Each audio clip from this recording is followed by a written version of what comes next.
Greetings, fellow Empyreans. I am Astrothi, the voice of New Eden, and it is September 17th, YC126, and this is the Eve Universe Show! Welcome, guys. Okay. All right. Look. I'm going to start today with a series of apologies. No, so I'm very glad to be back. I'm glad that my son is back at school so I can start streaming on the regular again. My son went back to school, which means, of course, he got sick, which means, of course, I got sick, and we have the new puppy, and just, it's been absolutely wild. So I apologize for not streaming on Friday and not having more information out there sooner, but here we are. So that's that apology. My next apology is, oh boy, are we talking about crypto? Okay. So look, I'm going to say off the bat a few things, okay? One, I am not the hugest, I'm not a cheerleader for crypto, okay? I've never bought crypto. I've never, I'm not an advocate for it. As I am a software developer, and as a software developer, I've been passively interested in crypto as it has emerged in the tech space as a technology and its applications. I've never invested in anything, and I've spent plenty of time making fun of this. And we've also talked about blockchain and crypto and all this stuff in previous videos, and I do recommend going and looking at some of those. What I'm not, my plan, this is not to white knight anything. I'm not going to try to convince you that Frontier is great, actually. I am a guy who tries to cover everything EVE Online, and it just so happens that right now, the stuff to talk about is we have some Vanguard news, and we have news about EVE Frontier. Now, I also am not sure. I'm going to have to be very careful about what I say about the game and all that stuff. So what my plan is today is when we do cover Frontier stuff, we are going to go over the website to see what we can actually piece together off of what it is that we're even looking at. But mostly I just want to make sure that people understand that, like, by and large, this project has been very divorced from EVE Online, both financially and technologically.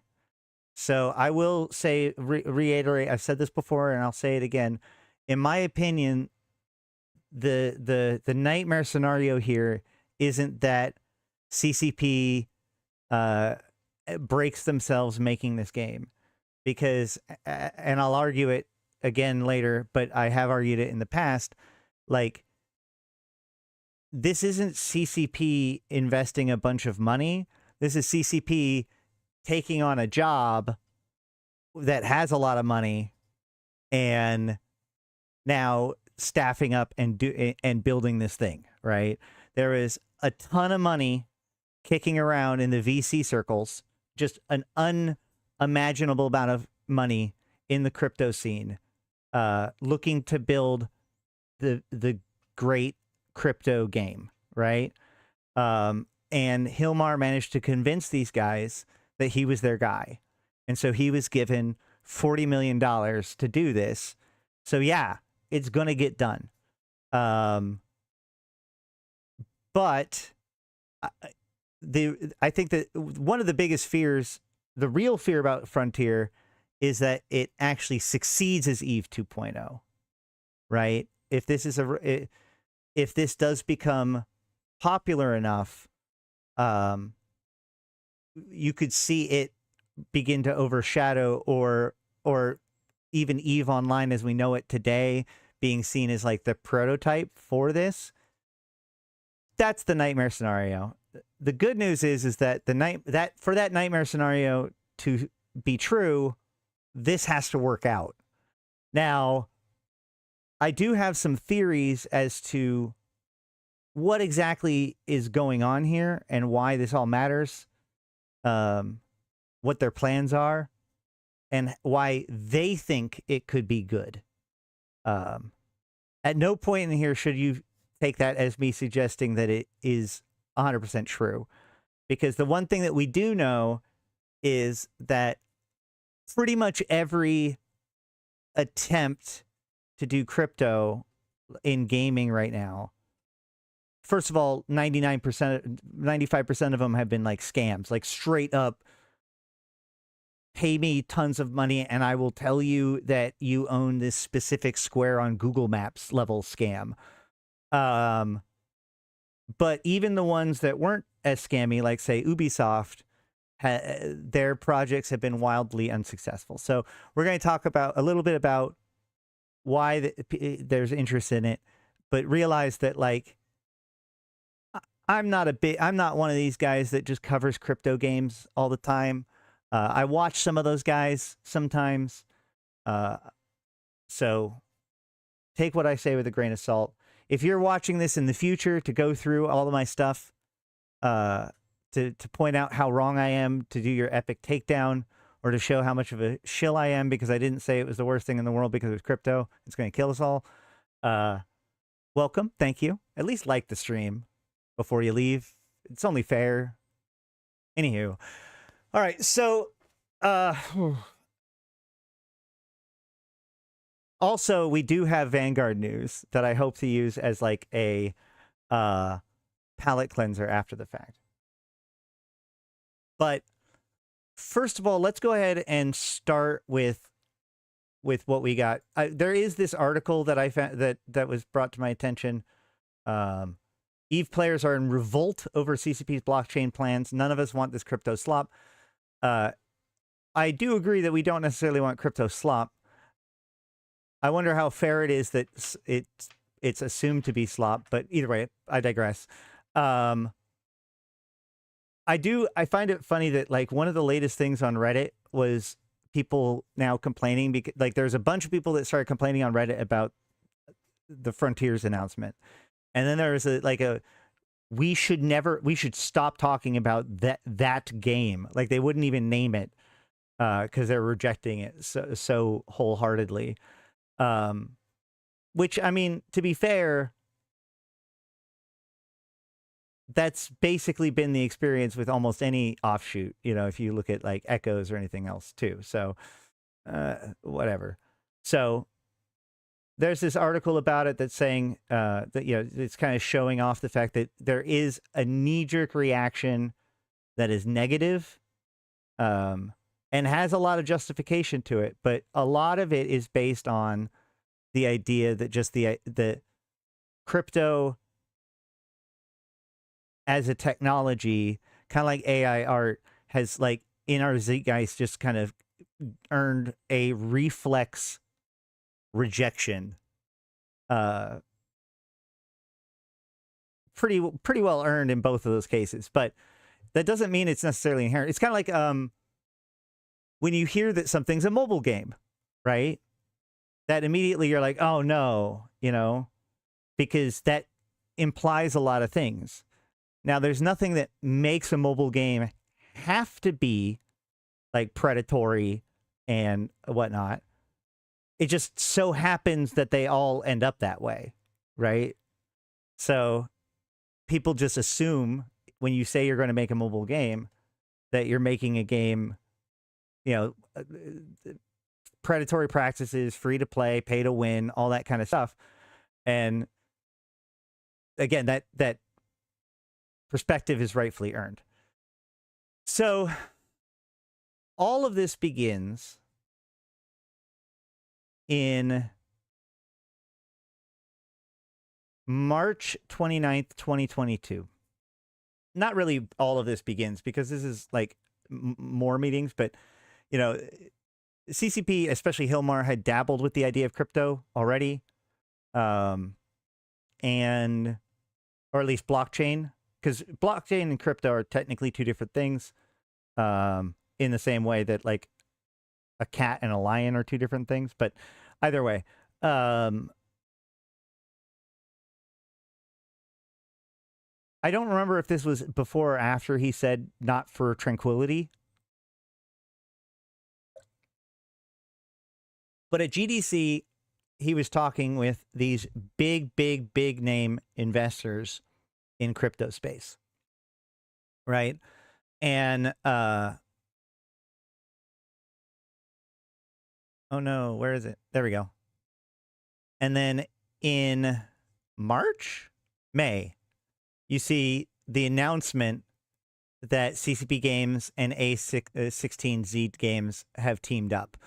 And I don't have it here but in the actual original publication, they talk about the investors, and you can actually go back and tie each of the major investors in this like $40 million thing to like Bitcraft, Delphi. I don't know if I figured out Yield Guild in there, but like a lot of these same names. So it's clear that like this meeting is kind of where a lot of this started. Now, as I said, a big part of this is that like A16Z is like a major crypto investor, right? He's very much into making blockchain tech and stuff work. And there are a lot of people that are very invested in making blockchain stuff work. Now, a big reason why that is because, well, first of all, let's talk about what blockchain really does bring to the table, okay?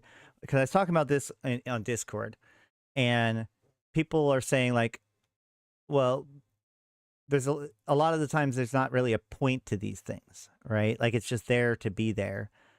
And the thing about crypto and blockchain and the way that it works is that it does solve a problem, right? A product needs to solve a problem. It does solve a problem, but it's not like a user problem. It's a design problem, right? And that design problem is the need for artificial scarcity. In order for something to have value, there needs to be a certain amount of scarcity to it. There has to be some scarcity to it. If you could just make an infinite number of copies, then then it doesn't have any value to anybody. You can't sell it to anybody because everybody already has it, right?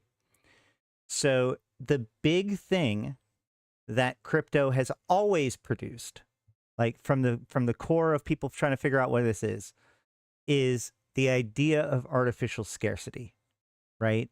The idea that like, and this is why when blockchain was first established, you know, and they're like, well, we've created this technology.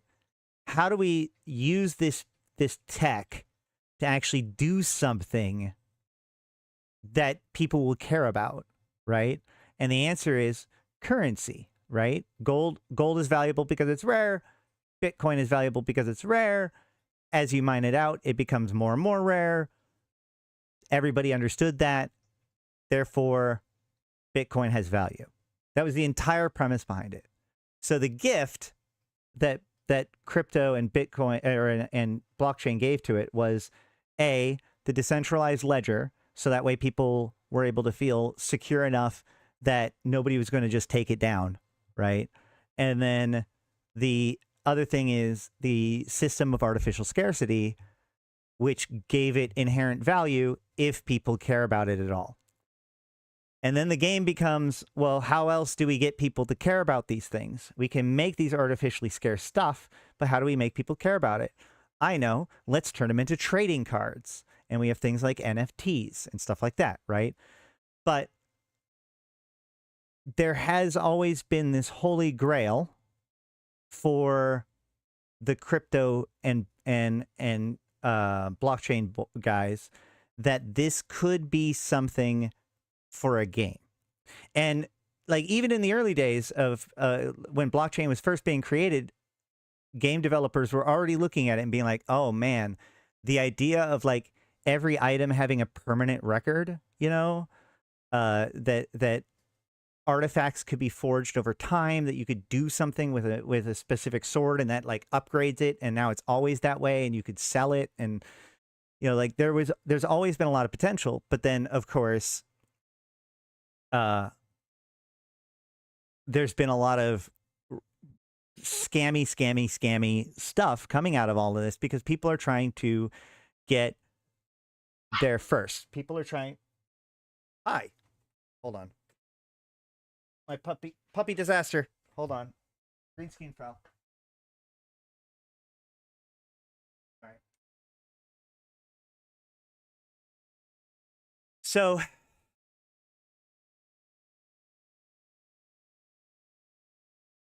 all of this leads to the idea of the crypto game. Why is this important? Well, because there's another design problem, okay? And this is something that Hilmar has talked about.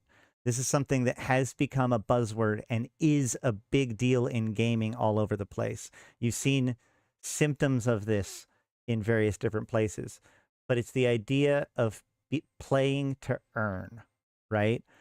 Hell, as a content creator, like I definitely understand this. Like the holy grail for gaming is the idea that someone can play video games for a living, whether that's as a streamer or as a esports guy or whatever. And the reason why this is important is because if you can do it for a living, then people need to take it for realsy serious, right? Like if it's just a game, it's just a hobby, then, you know, it's a nice thing. But if someone gets too big into it, then you start hosting an intervention, right? You know, if someone picks up bowling, then great, it's a good hobby. But if somebody starts going bowling like every single day and forgoes all of their other relationships and like stops going to work and needs other people to like lend them money in order to continue to bowl, then at a certain point you go, hey, you need to rein in your bowling, right? But if the guy's a professional bowler, then it's like, he's practicing, right? So the holy grail is play to earn, all right? So if we can somehow make, well, the big problem with play to earn, I should say, is what is it? Callum and oh gosh, Josh Hayes talked about this once, and they're really smart about it, which is like the fundamental problem is in order for it to be play to earn, there has to be something of value to someone, right? If play in order for you to get paid for playing the game, money has to come into that system. So whatever it is that your playtime is has to be valuable enough to someone else that they will pay you for it, right? And this is where things like the Diablo 3 real money auction house came from, right? The idea that, oh, well, you're spending your time playing the game, grinding up for an artifact, and then you sell that artifact to somebody for real life money. That's why you grind. You can now grind with the idea that like the really cool thing will actually get me a cash out payday, right? But someone has to be wanting to buy that axe for cash, which, and this is the critical thing here, that means that grinding for that axe can not be that enjoyable, right? If the grinding for the axe is the thing that people want to do, then they won't pay another person to do it. It has to be, by definition, a chore, right? Enter EVE Online. EVE Online is a highly competitive game where the value, like where it takes a lot of extra work to build things up, right? You know, Hilmar said from the very beginning, you know, more worlds more meaningful than real life. You know, death is a serious matter, right? The idea is that it requires things that represent hours of time and thought and work by other people, right? And that is one of the reasons why RMT is such like a terrifyingly destructive thing in EVE Online, because the idea being is that like it's supposed to be representative of the work within the game, and if you can cash out, then or rather if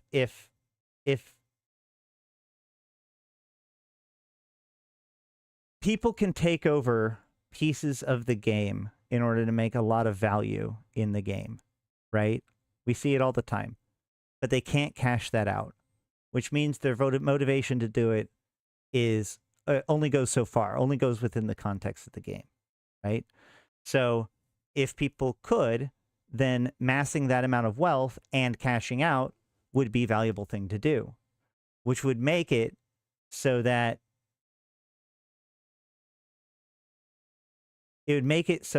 people that really give a crap would even more double down on harvesting their own wealth while at the same time suppressing everybody else's, right? It's very similar to like what you see with snuff, where it's not enough for them to farm the sites. They have to also suppress everybody else's interest in doing low-sec stuff, so that way they maximize the big bucks. That behavior, that thought process would only be amplified further and further and further, which means, and this is what's critical, is that having ISK or having stuff in EVE has to still be meaningful when the game is that toxic, is that manipulated, is that based on real money, right? Like, you can buy ISK with Plex, but it doesn't go the other way. So the empires that are fighting for power in EVE are fighting for power in EVE, not as much to like fund their Chinese sweatshop or whatever. So that is a big piece of what I think this is all about, is that this is an Eve that is closer to what Hilmar originally dreamt of Eve being, but they did not have the technology or the capability of building it back then, and now we're in too deep. Now, I'm actually going to jump a little bit away from this and look at another example to kind of prove this further. Another thing that people have talked about,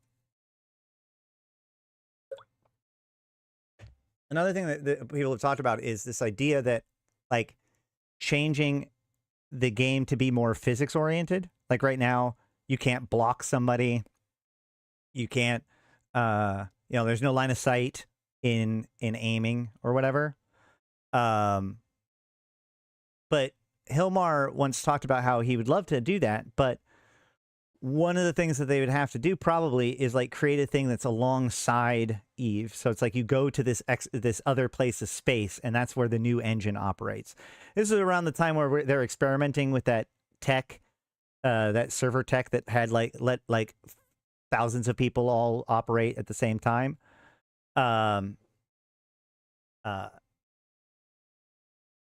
So hold on, I'm reading your guys' description. It sounds making me lose my train of thought. So if we go to the news here and we learn about Eve Frontier, there's a note here that says intense survival, tactical combat. Physics-driven ship combat offers tactical flexibility where awareness is power. Navigate your ship to dodge incoming fire, use celestial bodies as cover, or execute precision maneuvers to outflank your opponents. And so I think that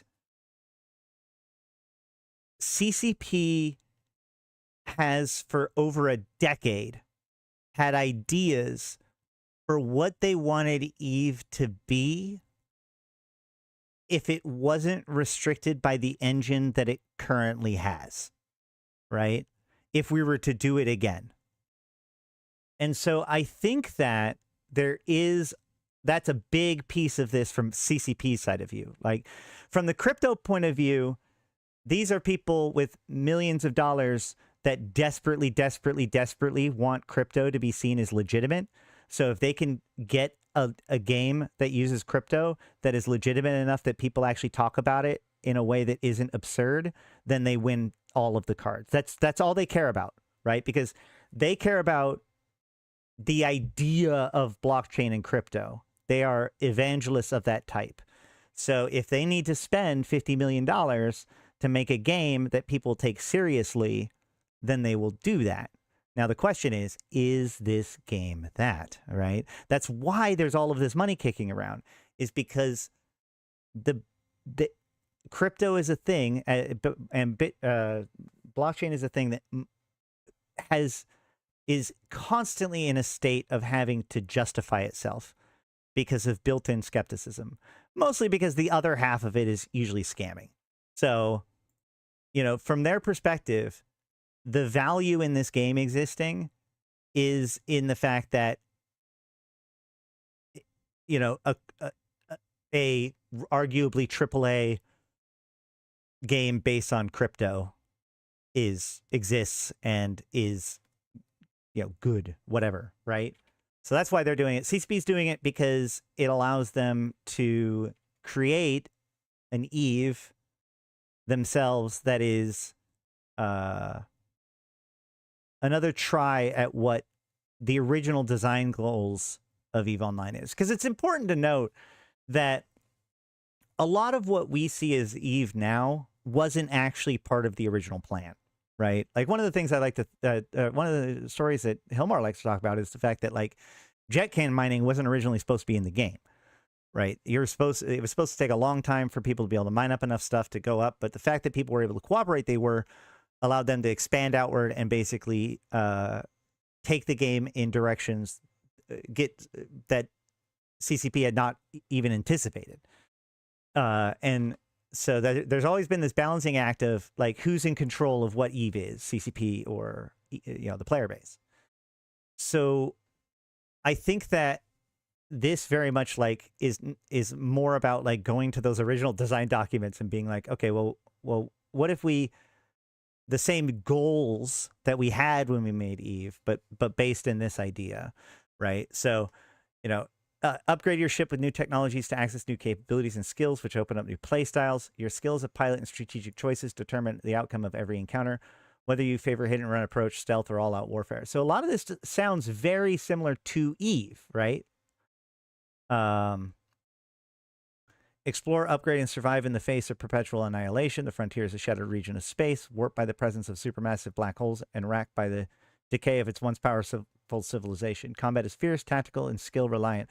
To emerge unscathed the enemy encounter, you will need to master your capabilities. By constructing infrastructure, you will extend your agency over the frontier and increase likelihood of survival. That's actually another idea that's a piece of this, which is that Hilmar has said that one of the biggest violations, in his opinion, of like true Eve is the fact that player NPC structures are non-destructible, right? The fact that everything, the goal would be that everything's player built, everything's player destructible, right? And there's a lot of stuff in here about people being able to build stuff, including fuel depots and whatnot. There has been stuff because like using smart contracts and programming, you can create certain rules. This is where I'm kind of more sketchy on, but this is a big piece of what they're selling it as, which is the idea that a lot of the facilities are going to be built by players. eFrontier is a space survival simulation defined by freedom, challenge, and consequence. You awaken from stasis as the last relic of a humanity from a lost age. Civilization is decayed in the ruins of its ambition. Feral drone swarms scour its wastes, and survivors fight to gain control over its resources. In the shadow of the Trinity, who will you become? So that's actually a good point. So there's a lot of lore-ish stuff too.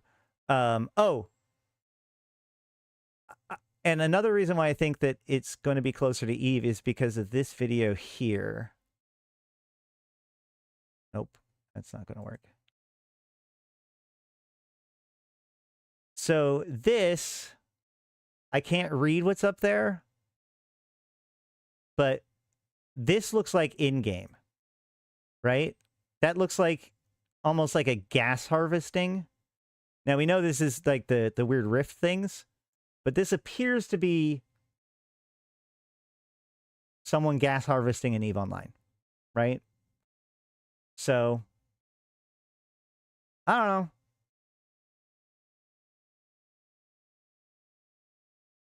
But I do want to dig a little bit into, because what we do have is some lore. Oh, we've got the FAQ too, but we have some lore, which gives us a little bit of information. It is kind of weird, though. Nope, not news. Shooting to from an asteroid belt, meaning some shots hit the asteroid. It could be interesting. Yes. There are amazing ideas in the game, but I wouldn't risk to say it's a better Eve. But yeah, and there is a big question, which is like, what parts of this is blockchain? What is the point of it? I don't actually know the answers to that. I do know, I have looked a little bit into it, and they apparently use redstone, which I don't know any of this. I don't know what any of this means. But like, one of the things that CCP has like talked about is how they've fixed the problem with it costing a lot and the being slow in transactions. And it seems like there's this tool that's used that basically allows interaction on-chain applications that for video games. Now, I haven't played any of the games that it's suggesting here, and all of this still screams like a bunch of tech guys trying to show off and demonstrate how good their tech is, as opposed to anything proven. But I think that's part of what the whole point of this is. So yeah, I don't know anything about this stuff. I just know that they seem to have a plan involving that, right? And In fact, here it says, yeah, what genre is Eve Frontier? Eve Frontier is an online space survival game with an open and persistent sandbox. It focuses on self-reliance, tactical and emergent gameplay, and third-party development. Very similar to that. Like, you could describe Eve Online that way, right? Eve Frontier is developed on the Carbon engine. So this is a big piece to this too, is that like there's this whole ecosystem. This is probably a big reason why Carbon engine was open sourced. As the development of Eve Frontier continues, so will the open sourcing of Carbon, allowing players to program on top of it and within the game world with our own toolkit. Eve Frontier also uses MUD and Redstone, an L2 blockchain designed for permissions and open software. Obviously, I'm very skeptical about all of this. Like, it's very confusing to me. Like, they've mentioned defenses, fuel stations, and like maybe stations and like currency, but like, what exactly? What's the difference? What exactly am I programming? How much freedom do I have in that programming? I don't know. I legitimately have never gotten a really good answer for that. Players can edit aspects of the game world and server in real time, giving the community the power to add their own functionality to the game through smart assemblies, a feature that lets players program infrastructure they deploy into space. Smart assemblies utilize MUD, a framework for building on-chain applications, and Redstone, an L2 blockchain designed for permissionless open software. Combined with Carbon, these tools are at the foundation of our persistent and programmable game server at universe scale. One server, one universe, evolving through players forever. In addition, the economy of Eve Frontier is open environment. All and any transactions are allowed using in-game currency built into the token standards. These solutions are environmentally friendly. All technology used to develop and operate Eve Frontier has the same energy consumption as EVE Online's infrastructure. And like, that sounds cool, but I'm extraordinarily skeptical. And I think that like, this reminds me of when I first found out that like CCP was making the World of Darkness MMO, and that it was going to have permadeath and players were going to be able to become like princes or whatever. And I was like, I don't know, like, I can't see how this could possibly work. But I guess if anybody could pull it off, it's CCP. That was what I said at the time. Now, it's worth noting CCP failed to pull it off. But again, I feel like I'm at that same position again, right? Like, this sounds interesting. I'm very skeptical that it could work in a way that's successful. But EVE Online and CCP seem to be the correct people to do it if it would work. I don't know. It's just wild to me, the idea that, like, because they're basically just trusting the player base to operate in such a way that, like, it actually is worth playing. Imagine alliances being able to implement their own rules directly into the game instead of using something like Janus. I agree. Yeah, I understand. But like, my point is that, like, so let's say I can program a thing that makes it so that there's a box and you can put a thing into the box. You know, you can put like projects, right? Where it's like, oh, if you put this doodad in this box, it'll give you this other doodad, right? And so now it's a trade station. Cool. That's fine. That makes sense.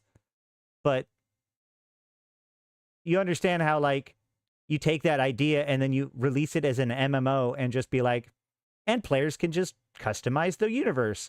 At some point, you're like, hold up, what does that even look like at its furthest? Players can construct infrastructure such as storage facilities, trading posts, defenses, and more. Think of it as enhanced base building, though each structure having programmable layer. Each frontier allows a greater mobility and player expression on top of each base item. Constructing infrastructure and deploying it on the frontier does not require it to be programmed. For example, a smart storage unit is a structure anchored in space which acts as a smart storage, holding and dispensing any form of inventory player chooses to load it with. With smart assemblies, this structure can be coded to serve as a marketplace, a quest giver, a bounty hunter system, an arcade machine, etc. The programmable interface can be coded be anything that results in just an in-game output relevant to each piece of infrastructure. So there you go. That's a good piece of information. But like, We'll see. We'll see. We'll see. Then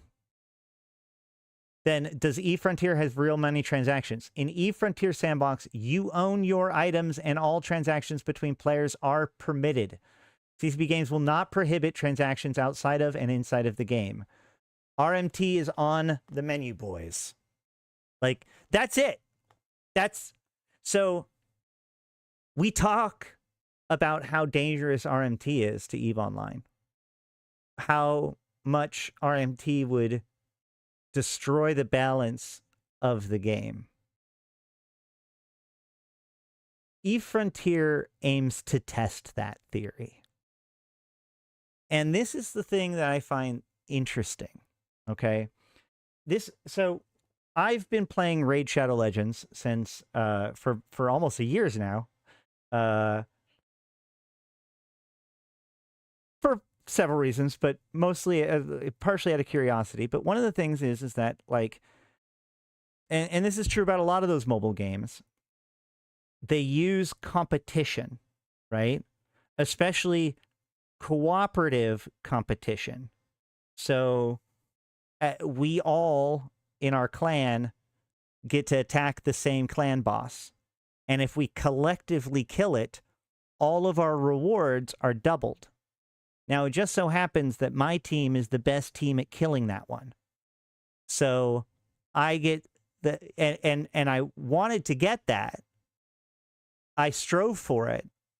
I spent hours getting my guys to be correct in order to do it because I wanted my team to like me, right? Like, let's just be honest about it, right? I have a bunch of friends and I wanted to, like, hey, this is the thing that I do for my friends, right? I want to contribute. I want to contribute meaningfully. Now I can contribute meaningfully. But at the same time, what that means is that if I forget, I start getting messages from my friends politely reminding me, which I appreciate. But what you can see here is, because there's a cooperative thing that we're working together on, there's a social pressure that is reinforced continually, drawing me back into that. I won't punch. Drawing me back to engage with the game. And the latest thing that they introduced was like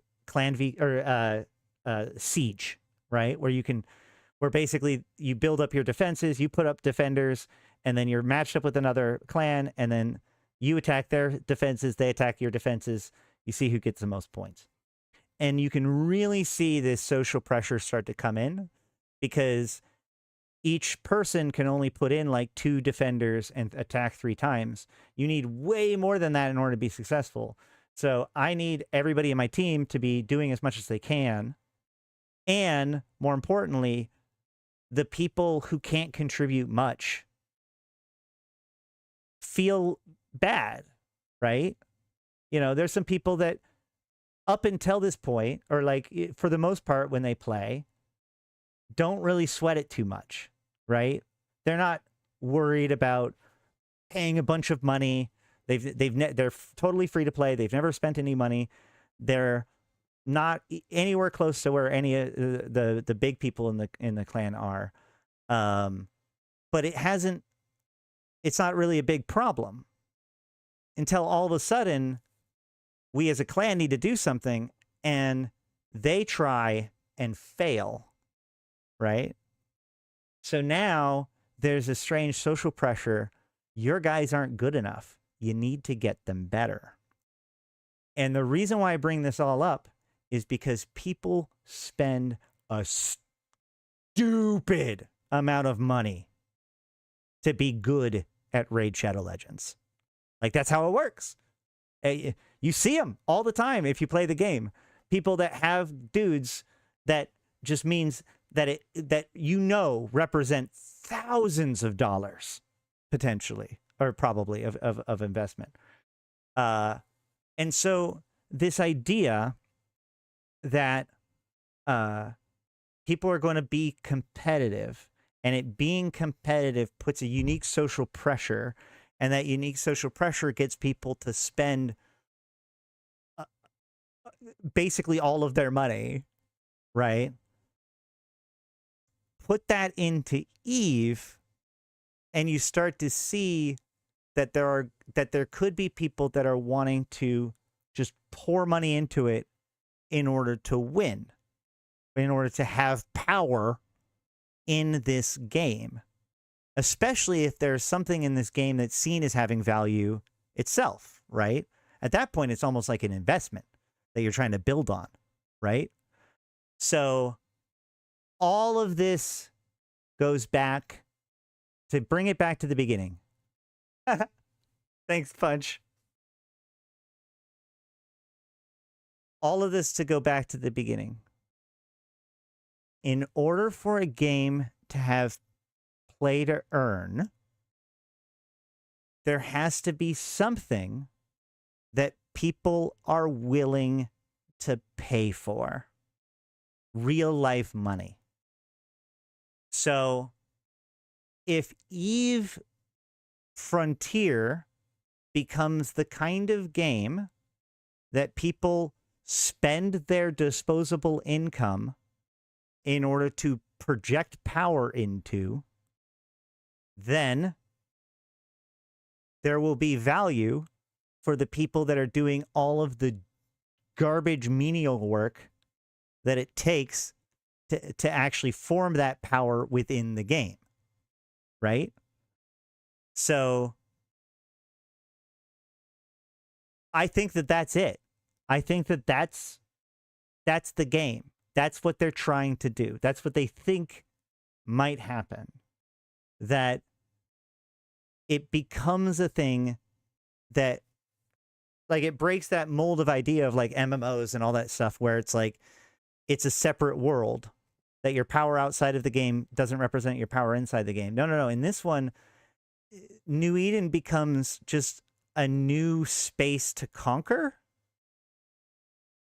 And they're betting on that being attractive to people, especially crypto bros. And I think that the thing is that I think that EVE Online actually would be pretty attractive to crypto bros as a concept, just because of the fact that it's all about trading and fiddly bits and arbitrage and efficiencies and esoteric knowledge. Like, I can see why they think it would work.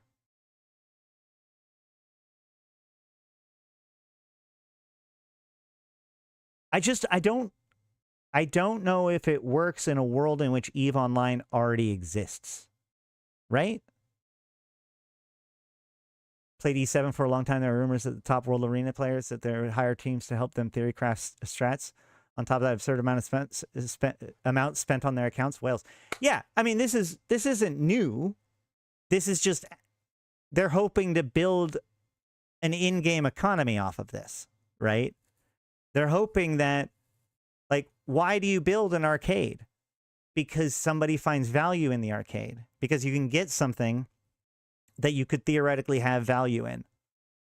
Now, there is also one other complaint that I do want to bring up, which was even brought up earlier in this chat, and I talked about, or in the chat with my buddies the other day. But like, my original worry was that this becomes money laundering, right? Like artwork or other crypto. Now, the thing about that though is, we got to remember from the crypto side of things, the whole point of this is to add value, a reason to want this stuff. The blockchain provides the scarcity. Something else has to provide the value. In this case, the video game, right? Now, I don't understand how they want to do all this. I don't know if it's going to be on Ethereum or if they have their own blockchain, or even what it would mean if they would have their own blockchain in order to do this. I don't know those details yet. But I do know that, like, right now, there's a lot of bad stuff that is done using crypto as a means of exchange, like Bitcoin as a means of exchange. And one of the reasons why that is because there's no government that can take down Bitcoin. And this is one of the reasons why Bitcoin was seen as, like, this is one of the things that they had to establish before any of these things were seen as something worth investing into as a currency, right? Because of the distributed ledger system, you can't get rid of it. Therefore, it is what it is. And that stability allows people to invest in it. I can spend, $30,000 buying Bitcoin because I know I can turn around and almost certainly get $30,000 out of it, or at least value of it, right? That's how currency works. So the problem here, though, is that the game itself could be targeted. So if this became like a major source of money laundering, and this has been done before, don't get me wrong. Like, if I remember correctly, I think it was the knives from Counter-Strike. There was some like tradable in-game items that were used as a method of money laundering. But the thing is that whatever data is on these chain links, the blockchain, whatever data is on the blockchain, it is worthless without the game, right? It's just garbage data without the game to use it. So I don't think that it might be able to be used for like a short-term transaction, like something that you're going to turn over really quick. Axie Infinity. Yeah.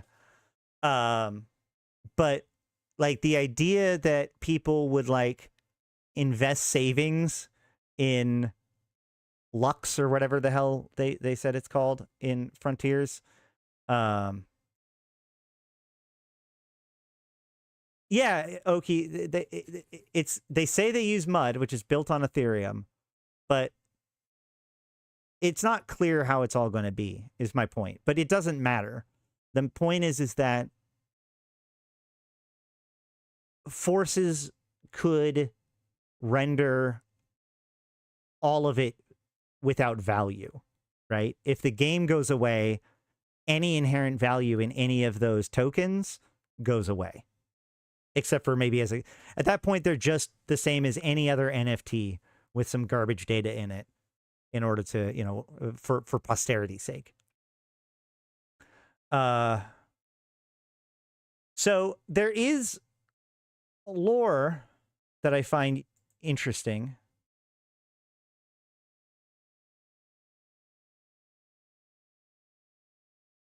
They've actually been posting quite a bit of lore, and we've looked at some of this already. The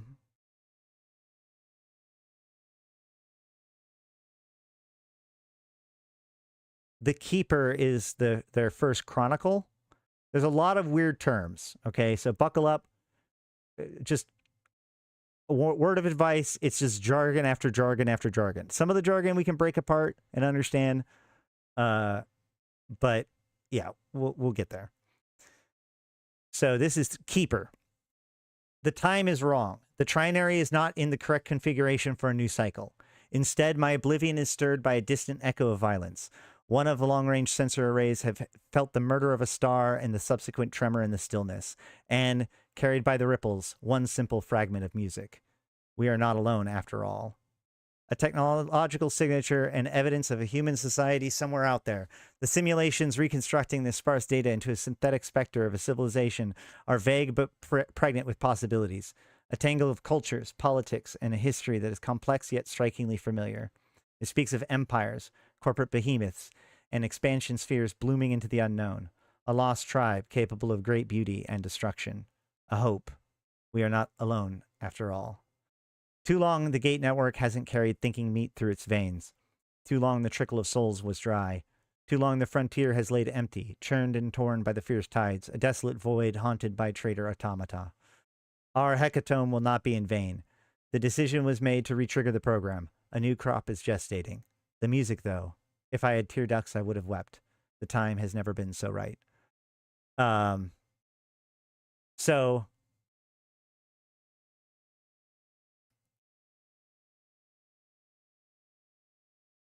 the thing that is important with this one is we see this, or not important, but the thing that jumps out at me is the murder of the star and the subsequent tremor in the stillness. CCP loves to go back to Caroline Star, right? The destruction of Caroline Star was a major event. It was the event that actually caused the splintering of the Echoverse. So, yeah, I think the lore is actually kind of interesting. So, and then if we see here, from that signature, they rebuild these civilizations, speak of empires, corporate behemoths, and expansion spheres blooming into the unknown, a lost tribe capable of great beauty and destruction. And there's been plenty of theories about this. Who is this lost tribe? Are they talking about a Mimitar thing? Are they talking about the Jovians? Whatever. Hard to say. But the point is that it appears that this is not only that this is not New Eden, that this is somewhere else, but it is possible that it's happening contemporary, like at the same time as current EVE Online, roughly. But to this place, it's like ruins, right? So I'm not saying this is necessarily true, but like one example of could be what we're talking about here is like, what if this is Earth, right? What if this is closer to Earth? So the frontier has been left desolate for a long time, but it also sounds like Caroline Star might be like a reasonable, like a recent event, okay? So we get more information with the trinary. The trinary is a system of 3 hypermassive black holes, A2560, U3183, and M9474, located at the nucleus of Redacted. See regional cosmology. Anytime it says see something, you probably can't actually go and see it, just so you know. A result of the ongoing merger, each of the black holes is thought to have once been the center of its own galaxy. The trinary is locked in a violent in-spiral rage. Its highly dynamic configuration contributes to the range of local cosmological effects. In particular, the accompanying interplay of gravitational forces accounts for the hostility of the region on the one hand and the relative abundance of exploitable phenomena on the other hand. See crude matter and crude rifts. So this idea that the trinary is not in the correct configuration for a new cycle. So the black holes are not in a correct place for them to rebuild civilization within this area, because these black holes like orbit each other, or like, you know, it's like a three body problem situation. Oh, hold on. It's like a 3-body problem situation. So within the area within that you know, it's more or less stable.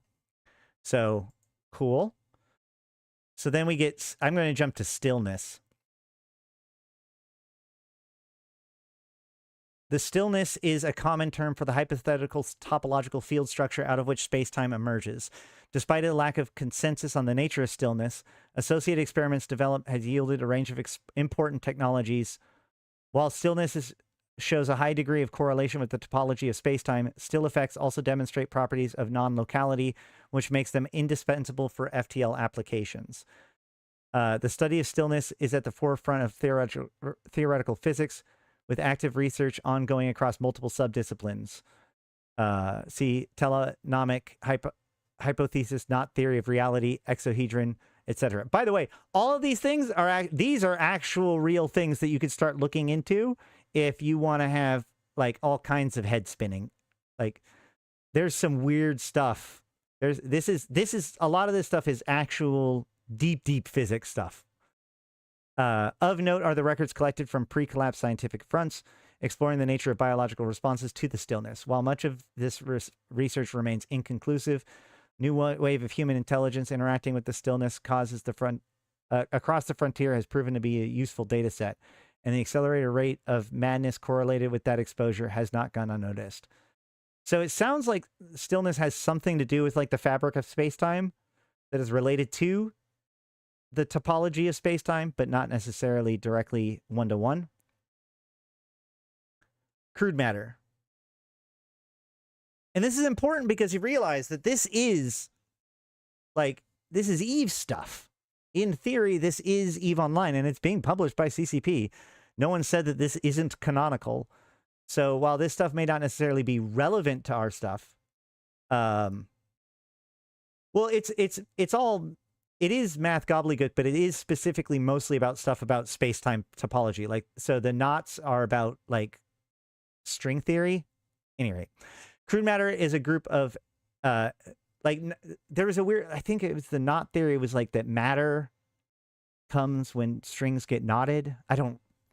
Crude matter is a group of exotic materials with unique attributes colloquially referred to as still effects. Its byproducts are employed in a broad range of applications, from computing to energy generation, exotronics, erodic reactor, symmetry drive, etc. Crude matter is primarily recovered by rifting.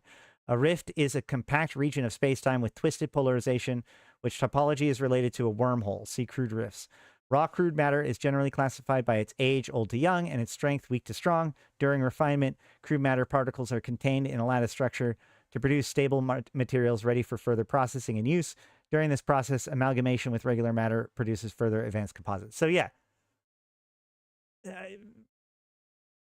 there's a lot of gobbledygook, but it's pretty simple that like this is a resource, right? So there's going to be old and young, weak and strong crude matter, and this gets used in manufacturing of things. This is like just the MacGuffin of this area of the universe.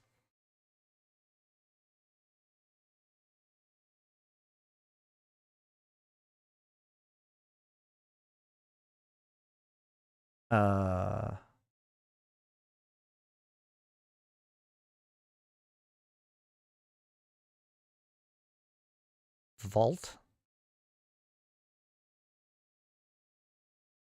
The Vault is a pioneering application that leverages advanced technology to offer unparalleled protection and recovery in your digital essence. Our comprehensive platform allows users to store a complete digital copy of their consciousness, along with tools for infomorphic data reconstruction, industrial-grade asset management, and more. The Vault's infrastructure is meticulously designed for resilience, utilizing a distributed hosting framework to withstand even the most extreme emergent risks, including the theoretical collapse of the starfaring civilization. Our commitment extends beyond the present, far into the future. Contact the Keep Now. Terms and conditions apply. I think it's pretty clear that the assumption here, or the if you look back on like what the Keeper was saying, I think that this is clearly like an advertisement from pre-collapse. So this is where this project came from. Something happened. They started storing their consciousnesses into a vault. Then society collapsed, leaving only the vaults behind. And now the Keeper is waking them up. Okay? Fabricators. The tireless material engines of the frontier, the fabricators turn entropy into order as much as their reach allows. Their original designers likely never intended for them to operate over many millennia that they have persisted. They are the last great builders of the universe, taking the raw elements of cosmos and changing them wholly into the tools of civilization that has long since passed out of living memory. They are monoliths of purpose, a testament to the unyielding need of the creator states to collect, consume, build, destroy, collect, consume, consume, consume. But what can be said about the society that must grind whole planetary systems into dust to build their armada that has not already been cleared by their long absence? Within the fabricators are the last echoes of the hands that built them, and the sounds of the old industry still ring through the soaring halls. Hammer, anvil, siphon, printer. There is a serenity to them now. As they have settled into their routine over time, the gatherers find resources to bring back to the furnace, and with it, reshape them into vessels or machines, or so their duty schema says, even flesh and blood. Within their archival protocol is the dictation by a nameless traveler who once ventured within, saying, quote, What we have found was a unity of hands, each grasping and twisting and maneuvering to the specifics of their design. I saw a hull of a ship larger than any city I have ever seen built by man, cradled as if in its mother in the same arms of a machine god that loved it without knowing why. And, like a mother, the builder doted on every step of the process. Every corner was measured and adjusted to be just so, every panel precisely aligned, every line of cable drawn and pressed and wrapped cleanly. Beyond were great vats, no doubt built by the same hands, and within the miasma they held came printed flesh. The arms reach in and lift out a human body, like a child picking fruit from a branch. They were cleaned, inspected, and whisked away to storage. And those that had expired were returned to the vat for reprocessing. To maintain the efficacy of this meticulous cycle of life and death, as I came near to the one the builder allowed this, it paid me little mind throughout. I saw what I suspected. There was no sense of life beyond their eyes. They breathed because the builder compelled them to breathe. They did not think.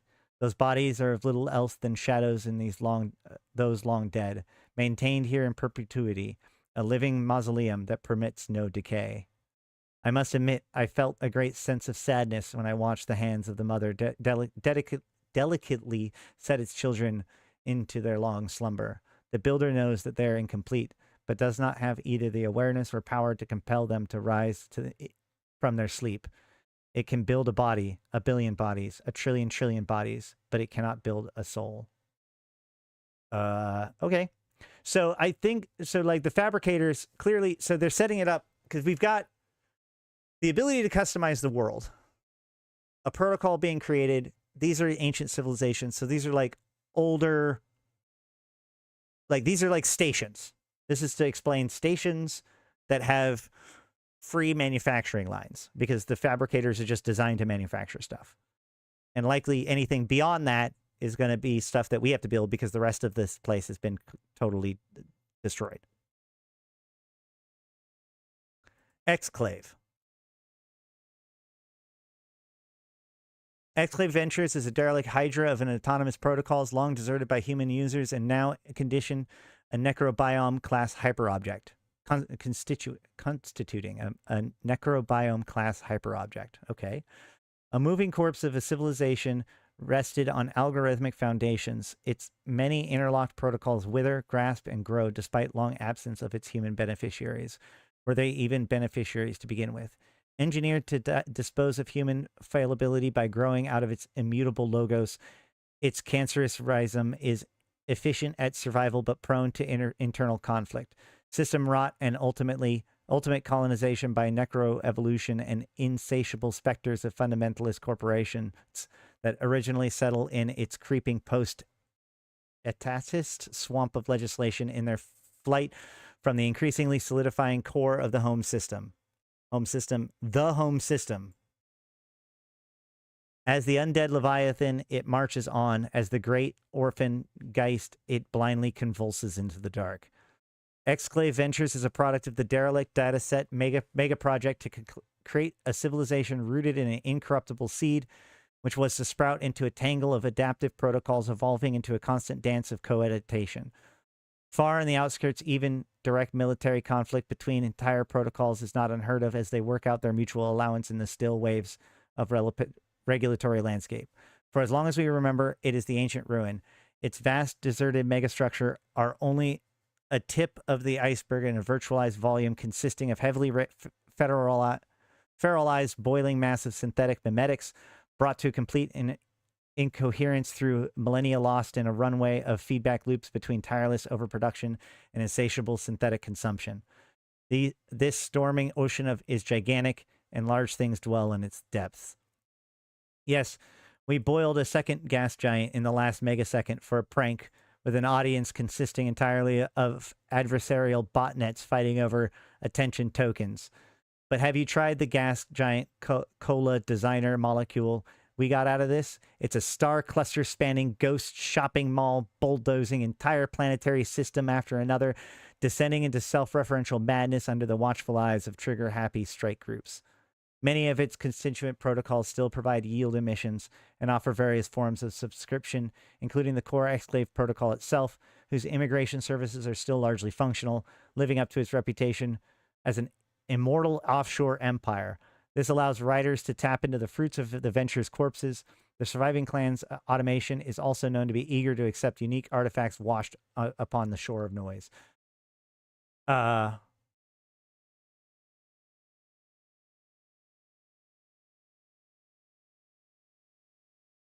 Yeah. The Deathless Circle, the Zarzak stuff. Yeah, well, I mean, that is an interesting thing where, like,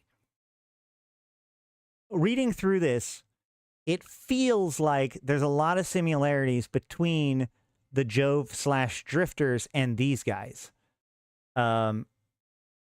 This feels very Fulcrum-y, right? But I think that I have a theory as to what's going on here, okay? Because we have three pieces of information that kind of go together. We have the trinary, which are the three wormholes that kind of continually rage. We have the exclave, and we have the keeper. So, and what the keeper says. So I think that what originally was happening was it could very well be that, like, they recognized that the very space-time was about to get ripped apart, and so they locked themselves into these virtual reality arcs, so that way when space-time stabilizes enough, they can then send out their stuff in order to try to rebuild. And this is actually, it seems to suggest that this might have actually happened multiple times before. So that goes back to what the keeper was saying, where he was suggesting that the time is not right for a new cycle, but he's impatient, and this other song, this reflection that there's something else out there, causes it to turn on the protocol, which gets people to start waking up in the frontier, which is why the game has begun, right? So that's what's happening. Let's go to Archaeology 1. An archaeological record recovered by probes sent to inspect a drifting clan surveyor vessel whose crew died so long ago as to leave no extant remains. At first sight, we believed it to be a mineral planet, the light of its stellar neighbor reflecting off the surface like a shimmering pool of molten metal. We did not come too close before we realized that what we were seeing, a terrible writhing mass, a fetal machine brain slithering across its surface in a symphony of clattering steel and blind dead eyes. We could hear the ghost noise of their shambling protocols from our observation point, thankfully far enough distant that they were not awakened by our proximity. They were the last stewards of their world, dutifully carrying out the will of their executors. But their executors had long ago been swallowed beneath a sea of machines. There was a time, they told in their songs, when flesh and iron walked their world together. But the desires of the flesh outpaced their intentions, and in only a few generations, all of the work of human hands had been replaced by actuator and reciprocator. At the demands of their masters, they built toward towering cities, great idols of gods without face or name, and with their creators' ambitions grew too great, they built more of themselves. This is the last great sin of man, to teach machines how to build machines in their own image. These drones we found on the metal worlds were not like the ferals who crawl like spider things in the dark places of the universe. They were dumb and lame and knew only their singular task and little else. They replicated themselves over and over again, until not only did they outnumber the humans who had built them, they outnumbered everything. And still they continued to build, unthinking, unknowing, not realizing the warmth between their bodies, were the man slush and blood cries of the population drowning in between their dutifully fulfilled tasks. They wept and bled, and then they died, all of them, and the world was no less quiet for it.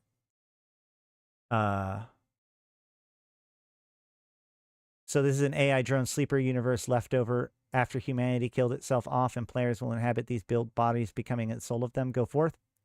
That's basically what I'm getting. Yep.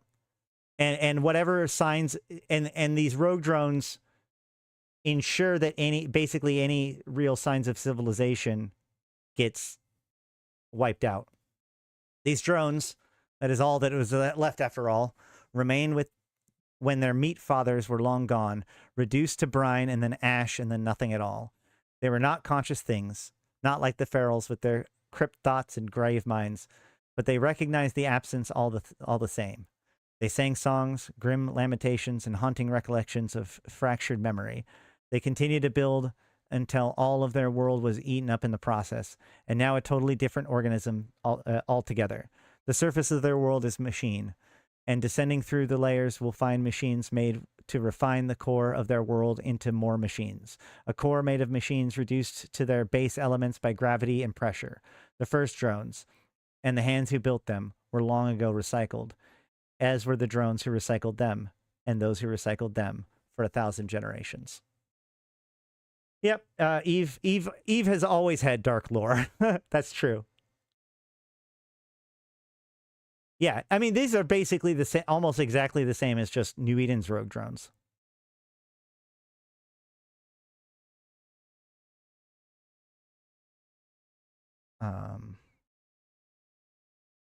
One second.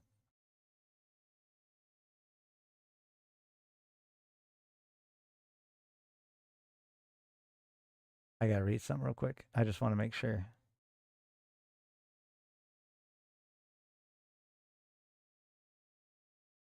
Let's see.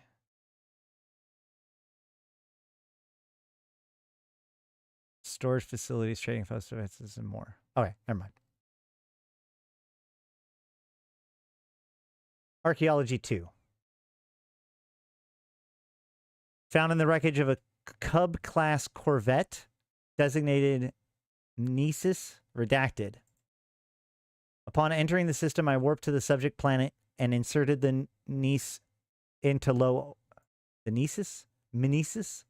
The elevator ran from the planet's equator to its tethered counterbalance, which appeared to be one of the planet's original moons. Judging by the extensive lunar scarring, the tethered moon may have been where the materials to construct the elevator were mined. The elevator had been extensively damaged. Whether this was the result of combat or just millennia of neglect would require further analysis.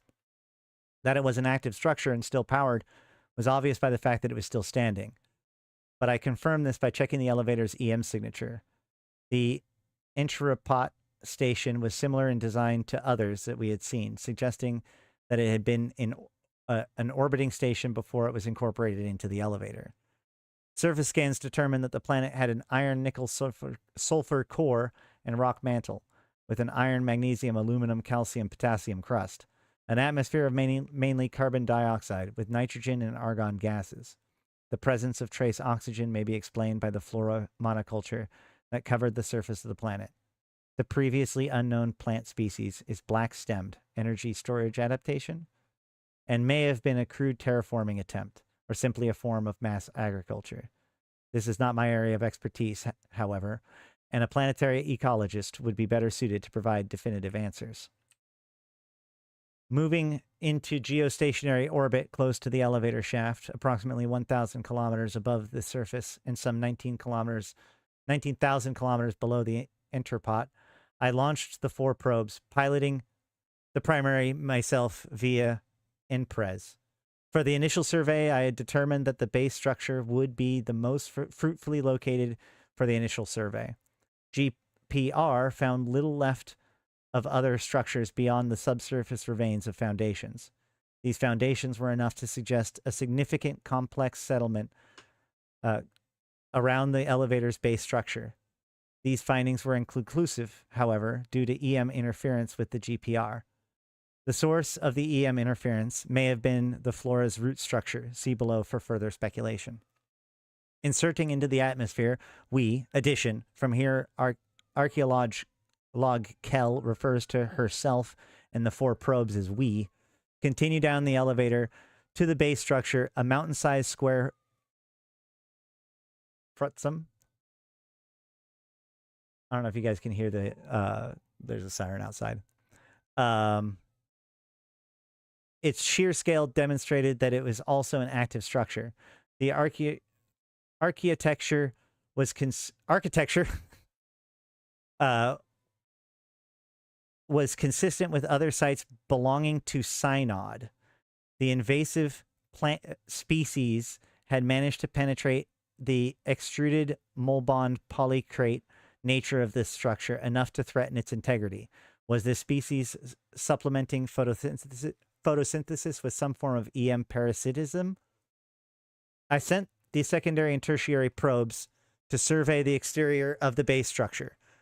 The quaternary probe I sent to retrieve a sample of the plant species. I made entry into the base structure itself through the cavernous trapezium-shaped entrance. Either side of the structure's entrance were vast bas reliefs consisting with what we had seen in other synod sites. The actual images, however, were obscured by the overgrowth. Inside the structure was a vast empty space, formed by a ring of huge chambers around the tether itself. Any extraneous internal structures, equipment, etc., had long since disappeared, eroded, corroded into nothing. Where did they all go? The site of the chamber suggests storage for cargo awaiting transfer to the climbers to be taken to awaiting bulk carriers docked at the entrepot. Though at least one or more of the chambers could have also been used for the climber and tether maintenance. A power source was not visible. This is not unexpected or unusual. Given its longevity, the power source is almost certainly deep core geothermal, though chained fusion is not impossible. The base of the tether looked like a monocultural jungle. It was so densely overgrown. This was despite the lack of any interior light. Energy parasitism? I suspect that those elevator climbers not docked in the entrepot station or hanging off the tether somewhere were under the mass of flora.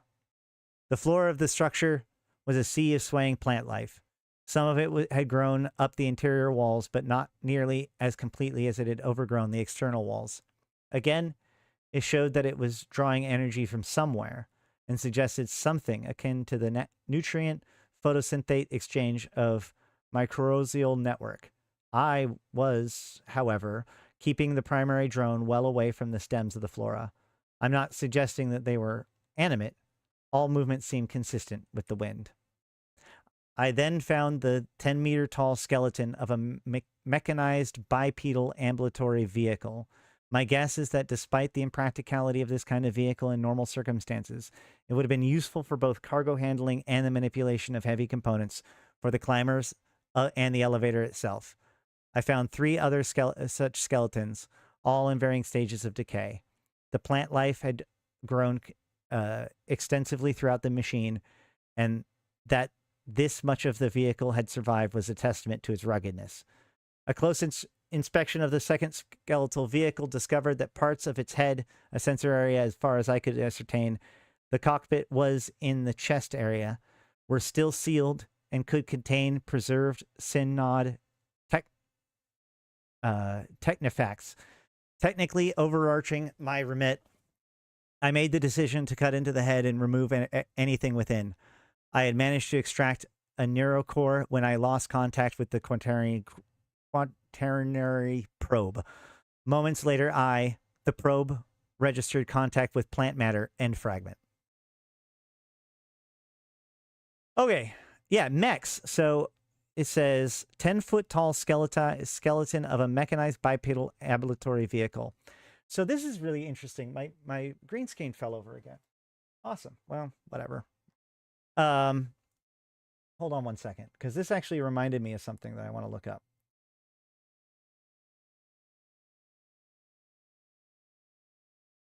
What's interesting about this is that while it's obvious that this has nothing to do with EVE Online, like actively, like it's not in New Eden, for example, or like, you know, whatever.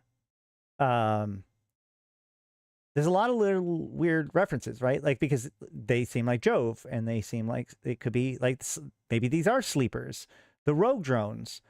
But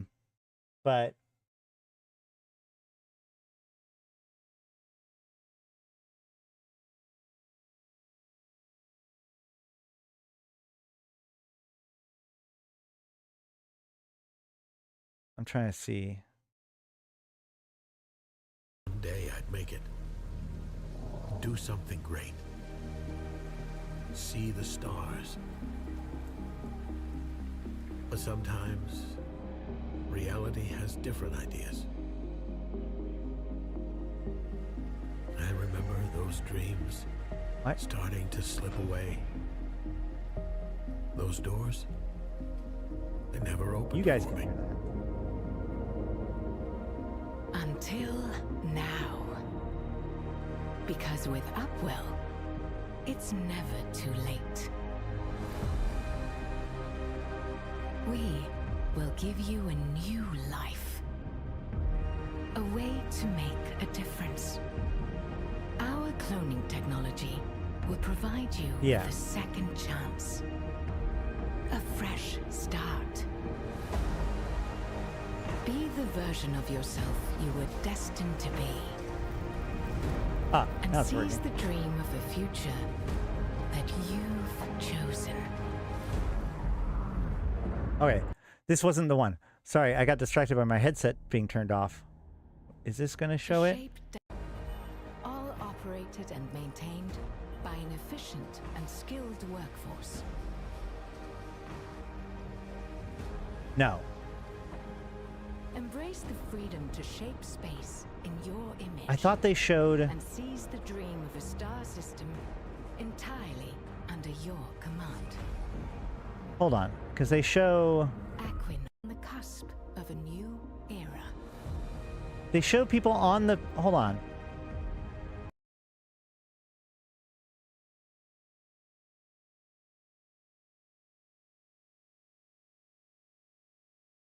Is this it?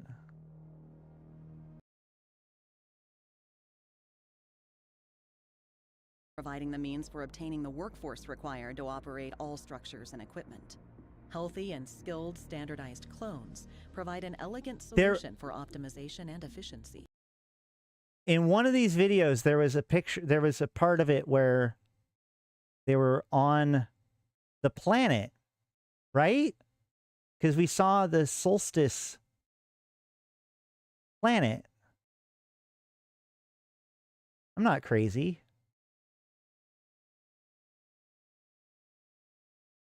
It was the launch trailer.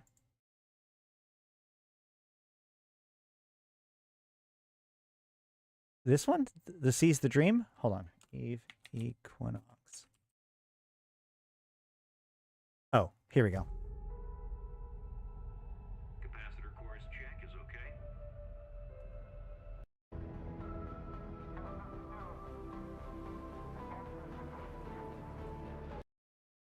I'm such an idiot. I apologize, guys. For some reason I had a memory of them walking around with using like forklifts, but then I just realized, of course not, because they're not doing it in the game. I don't know what I was talking about. So, never mind. But yeah, so going back to what Hilmar said, I think that it is very possible that what they're doing is they're making this as a separate place in the universe in the same way as Eve, right? Because then, in theory, I know aliens had that too, but I thought I remembered when they were moving the boxes, they were moving the boxes using forklifts, whatever.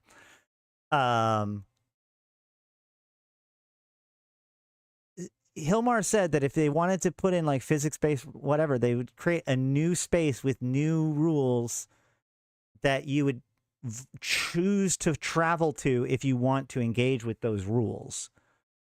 And so the idea that like the fulcrum exists and whatever the freaking one here, what was it called? The vault exists, or the exclave exists. At that point, you just need data transfer between the two or wormhole transfer between the two, right? Like, they could, in theory, stitch things together and yet still adhere to the idea that, like, when you're on the frontier, you follow frontier rules. And when you're in New Eden, you use New Eden rules. And justify that with the amount of spatial topology manipulation that's going on from the black holes. Lorelei, I'm not saying that this is what I hope for. I'm saying that I have a sneaking suspicion that they're at least opening up this possibility. In the same way that I felt like the Triglavians opened up the possibility of multidimensionality, so that way you could theoretically travel to the Echoverse if you ever wanted to do a crossover. This is a much simpler process, right? Where what happens if people that are in... So, like, a good example would be, we could tie this together. So what if Vanguard could actually deploy in both EVE Frontiers and EVE Online, right? They both need soldiers. You're an infomorph. So that would be a big deal breaker for you? Why? Just because it's crypto? Like, if you just completely remove the blockchain portion of it, it does make the risk, because if you allow RMT in Frontiers, if you can transfer anything of value between the two, that gives up the game, right? That ruins everything. So that is true. It'll be interesting. I guess I assumed that the only thing that would really be going over is your identity, you know, your infomorph. But yeah, wormholes would probably be a big problem though. But I feel like they've set these two up to be distanced enough that they never have to even deal with each other. And I think that it's very possible that, like, well, they're operating on a level of knowledge of physics that we're not operating on. Do we know for sure that they're monetizing the blockchain, or just that we're using blockchain tech? I don't know what you mean by monetizing the blockchain, but they have said that you own everything you have, and there's no, like, you can sell your character. You could sell ships. I can sell you a ship in Frontier for $5 on eBay, and it's totally legal.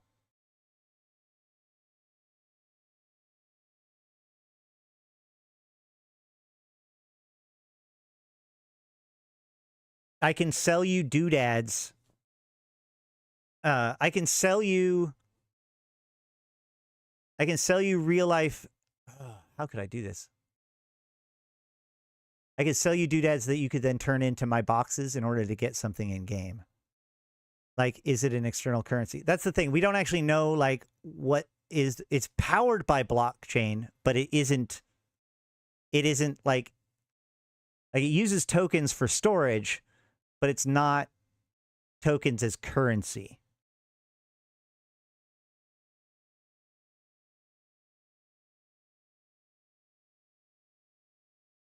Could transfer character back and forth via e-management, maybe? Yeah, I don't know. I just feel like overall they are making this world where they can experiment with the fun, like the design concepts of Eve in a parallel reality that they could connect if they ever wanted to, and it made sense, but never have to.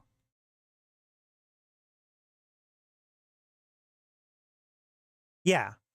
Effectively, so imagine if you're so basically, rather than having a database with saved information, they have a blockchain, and your wallet has the tokens that you own. And so you could theoretically sell your token, which would transfer ownership of it in game. Yeah. But we'll have to see where this goes. I personally think that the lore of it is probably the most interesting part for me, just because of the fact that if we can say that this is canonical, anytime we can look at the universe and the nature of the universe from a different angle, it hopefully gives us some other information about stuff. But the other thing I think is kind of funny is, like, it really feels like they sprinkle in a lot of crypto jargon into this whole thing.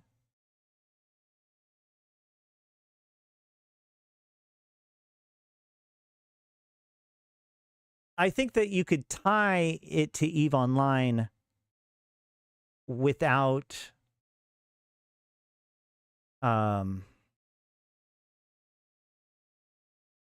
doing it in a mechanic-y kind of way. Like, if I could just transfer my character, so now I'm Ashtarothi also in Frontiers, that's fine. You can't transfer anything back and forth. That makes sense. But it establishes a whole nother set of things, you know, in the same way that, like, Sleeper Space. It'll be weird. It's worth keeping an eye on for that reason alone. But I think that's about all I can say about this right now.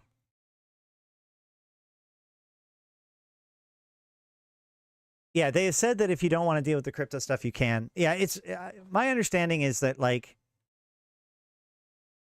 basically outside of, like, setting up a wallet or whatever, then it's pretty much seamless.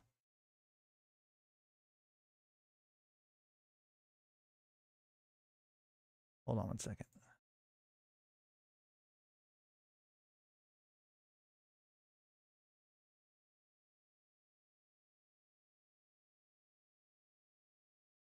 So, also, I would be remiss. There is a contest going on right now. Share our teaser trailer and secure a spot in the upcoming closed playtest, and for a chance to win exclusive prizes. So if you go to the website that I just linked, you can...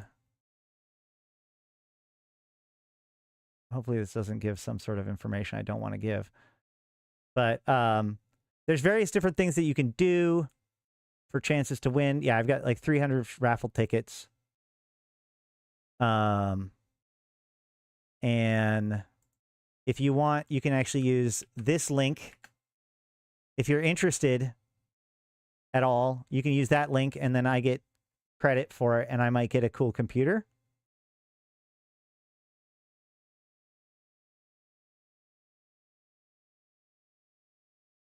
Thank you, Stoic. So yeah, I don't know, man. My final verdict right now is I don't understand the point to this. Like, I don't see how it becomes successful and EVE Online is successful. It just seems like such a weird situation. But the problem is that it already has a market, right? Like, at the bottom line, if you get paid $50 million, you build them what they want you to build. And if it's successful or not, that's tomorrow's problem, you know? So I think that's what we can get out of that.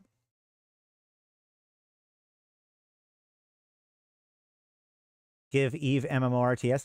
There is the 4X strategy game, the Galactic something or others.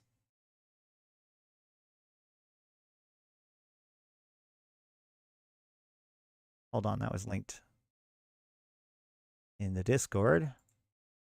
Galaxy Conquest. Flashbang. Yeah.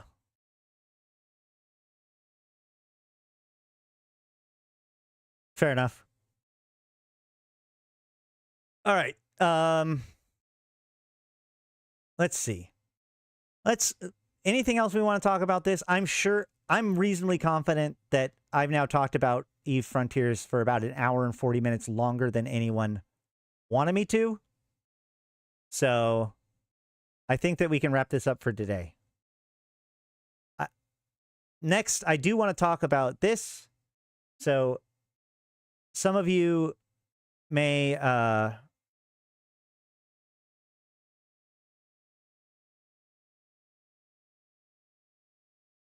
don't need to distract you guys. All right. So there has actually been quite a bit of Vanguard discussion over the last few weeks. We talked about the lore stuff the other day. Today we have stuff about the connection to Eve. But yeah, we did the shared backstory last time. This time we get theme part 5, connections to Eve. Deployments. More than simply sharing tools in deep lore, the story of Vanguard and Eve have interacted directly in the games themselves, and the confluence will only grow as time goes on. In December YC125, 2023, the First Strike deployment saw the Vanguard make their first appearance on the planet of Hever's 3, launching a forward operating base cast into orbit and descending upon the crash remains of Mortis Legion Bowhead, outfitted with an onboard clone fabrication chamber. This vessel and others like it were evidently designed to provide tactical deployment and also previously unseen mass production war clone type to the battlefield of Angel and Grissus insurgencies. A second strike event months later in March of YC126 brought deeper investigations into the content of these ships and Mortis' new toys at the request of Lifegiver and Quartermaster. It quickly became clear that the Legion has found new uses for technology of the Equinox product line in June of YC126 on the planet. What was that? Oh, new insurgency began.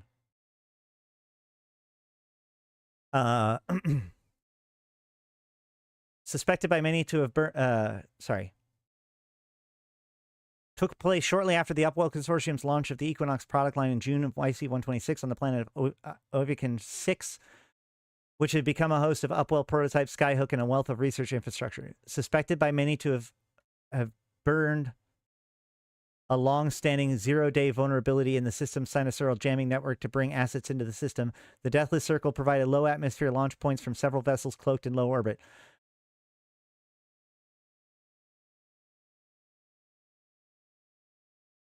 That was the payoff. Why are we only finding out about this now? I'm sad. All right. Well, zero-day hack.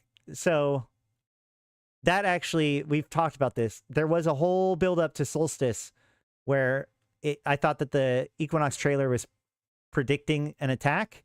And then there was a glitch on the Sino beacon the day before. And then there's messages that people were in position. And then they never mentioned it again during the Solstice stuff. Hey, achieved. So yeah, I'm glad that they finally confirmed that in fact that is what happened. Cool. Would have been nice at the time. Anyway, Vanguard at the location of crash site that, like the rumored insertion is broadly considered unrepeatable. Observe the Skyhook prototype near ground launch zone in the distance. Insurgency and deeper links into Quasar. Though the back end of Eve Vanguard, Quasar is, remember, one of their background services. Through the back end of Eve Vanguard and Eve Online has been developed independently. Sorry, though the back ends of Eve Vanguard and Eve Online have been developed independently, they share a lot of common DNA. I need to slow down. Well, welcome to the modern.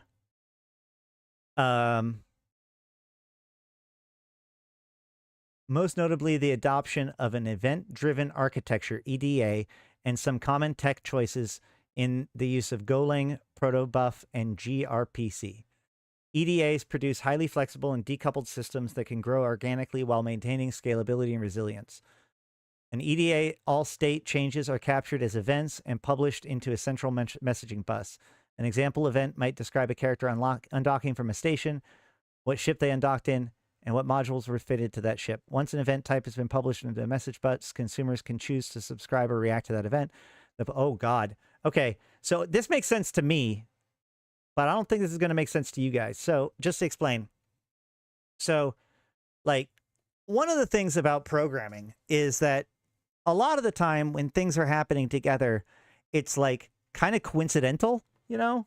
It's one of the reasons why text can often roll off of a screen or whatever, because the fact that they're placed in the correct spot is like, it's forced that way by the code, but there's nothing that like keeps it there intrinsically, right? So one of the questions is always, how do you find out something, right? Like your phone, right? You have something happens. You know, Netflix comes out with a new movie and they want to tell you about it. Well, my phone needs to pop up a notification, but I'm not Netflix. Netflix knows that Netflix has a message for me. I don't know that Netflix has a message for me. The phone doesn't know if it has a message for me. So the question is, how does Netflix let my phone know that it has a message for the phone? And so there's two ways of doing this. There's the push and pull, right? And what really happens is behind the scenes, every 15 minutes or so, your phone politely checks in with home station and says, hey, do you have any messages for me? And they go, no. And you go, okay, great. And you come back. And if it does, it says yes, then it spools up the rest of it, and then it goes and retrieves that message, right? So what we think of as being like push notifications are often frequent pull notifications, things checking constantly to see whether or not there's an update, right? So what you have here is a different paradigm where you have events and you have things registered to that event, okay? So, for example, when I unlock my phone, right? I unlock my phone. That unlocking of the phone is an event, and or plugging it in, right? When you plug in or unplug a phone, the change of state is preserved as an event, and so it gets sent through the Android event system and says, "Hey, Android, there's an event. That event is we're now plugged in." And then the event system says, okay, well, hey, pile of people that are registered to listen for this particular event. Here you go. Here's your event. And it doles it out to all of them.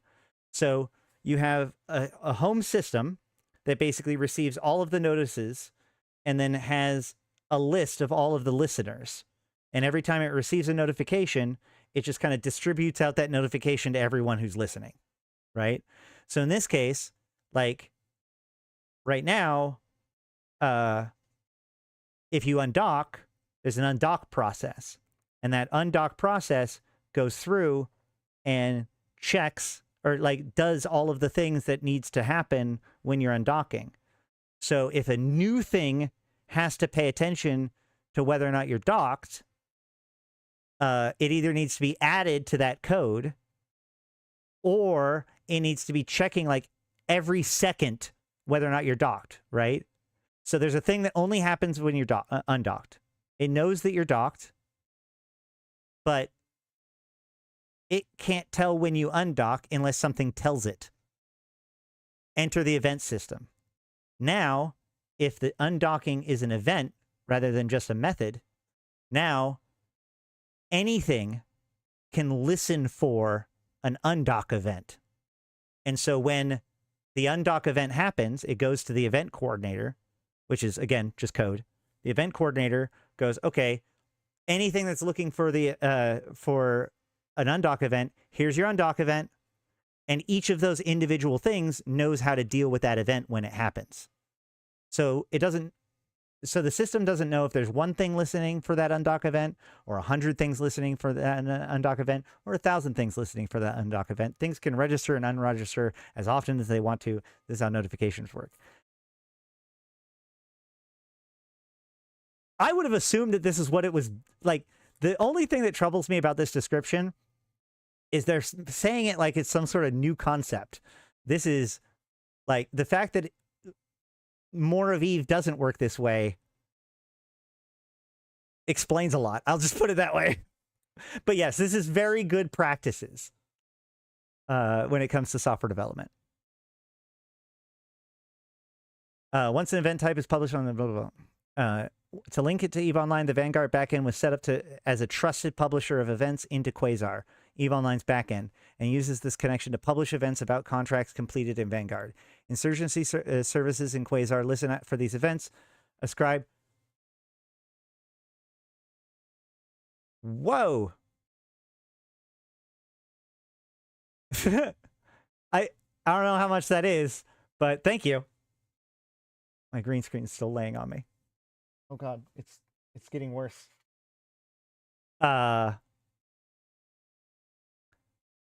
So that's a good example. So basically, Vanguard can publish an event that says, hey, corruption was increased. And then whatever's listening for corruption increasing events will then receive that event and will be able to do something about it.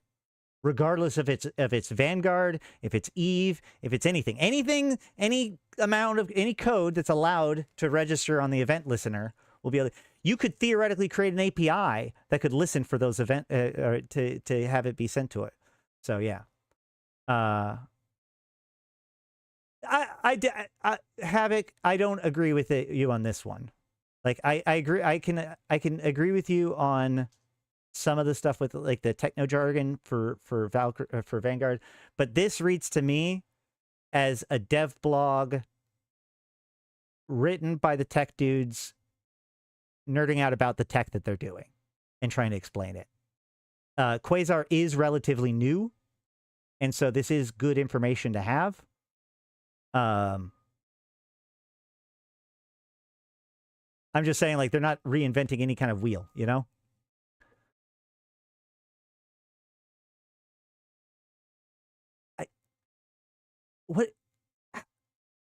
I still don't know how to react to that super chat. Thank you very much.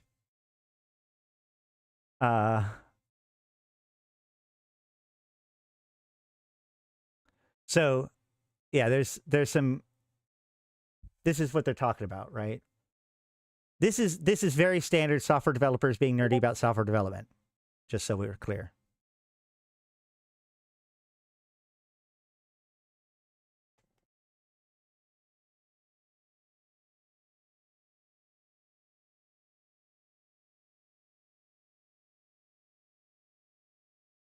Wait. Hold on.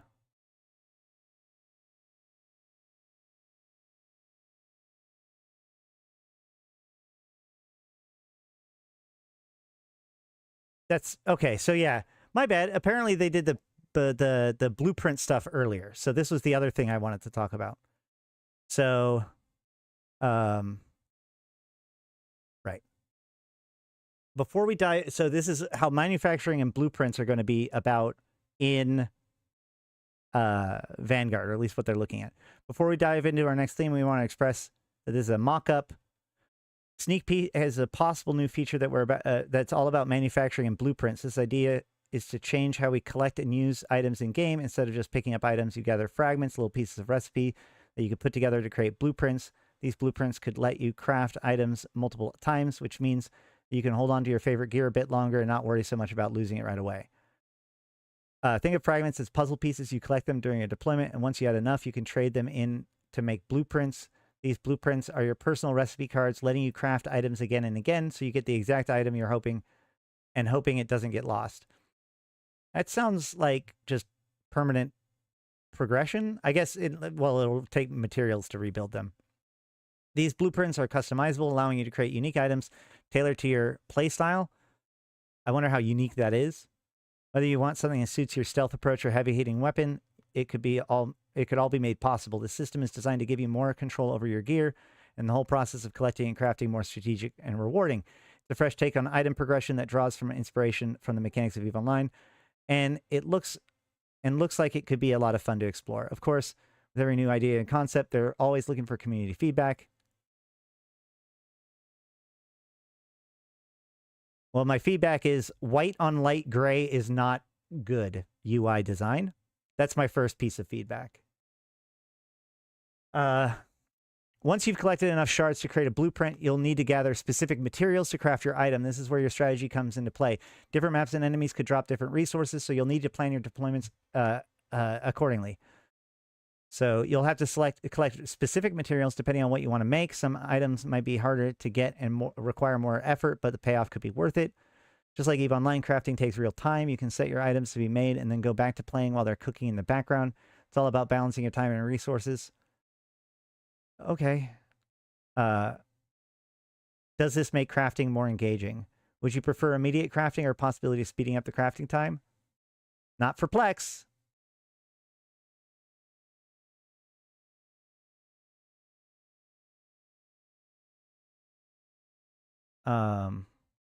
Like upgrades for your weapons, chipsets could potentially be special items that you could create with your blueprints. They could be different types and tiers. You can customize your setup to fit your playstyle, whether you want better accuracy, reduced recoil, or something else.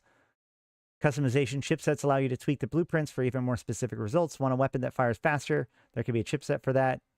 We want to make sure that the system feels rewarding and fun. Yeah, and the chipsets were what we saw the last time. Okay, well, unfortunately, this is a lot less than I thought was here. So I guess we'll just keep paying attention as we can.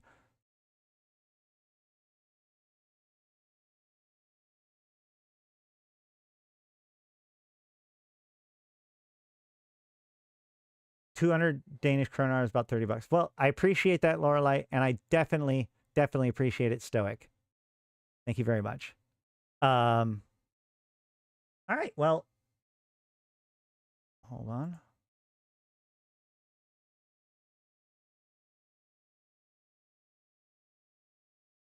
I think that that's about it for today.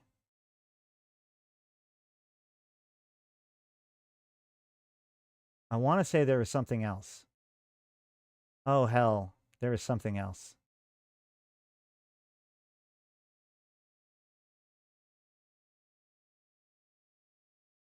Also, the part 1 and part 2 of Theme 5 had a hilarious hard I freaking called it moment. Which one? Which part?